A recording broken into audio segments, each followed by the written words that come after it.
واحد جمع ذیل میں دی گئی عبارت میں سے واحد اور جمع الفاظ کے گرد دائرہ لگائیے اور ان الفاظ کو نیچے لکھ کر واحد الفاظ کی جمع اور جمع کے واحد بنائیے۔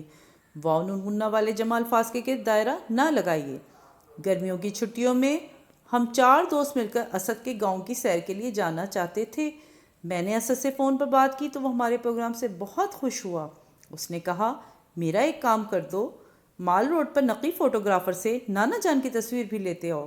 اس نے یہ بھی کہا کہ دن کی روشنی میں گاؤں پہنچ جانا، کیونکہ گاؤں کے دونوں طرف گھنے جنگلات ہیں، اندھیرا ہوتے ہی درندے باہر نکل آتے ہیں، یہ نہ ہو کہ تم خطرات میں گھر جاؤ۔ میں نے گھبرا کر پوچھا کہ اور کوئی مسئلہ تو نہیں؟ اسد ہنس دیا اور بولا گاؤں کی سیر کے لیے آنا مشکل ضرور ہے لیکن اس میں مزہ بھی ہے۔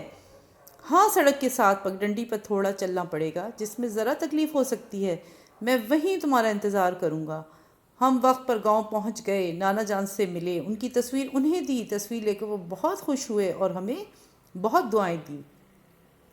اب آپ نے اس عبارت میں سے واحد اور جمع الفاظ کو الگ کر کے یہاں پر نیچے دیے گئے کالم میں واحد الفاظ کو واحد کے کالم میں اور جمع الفاظ کو جمع کالم میں تحریر کرنا ہے، اور واو نون غنہ الفاظ کو جو ہے تحریر نہیں کرنا ہے اور نہ ہی ان کے گرد دائرہ لگانا ہے۔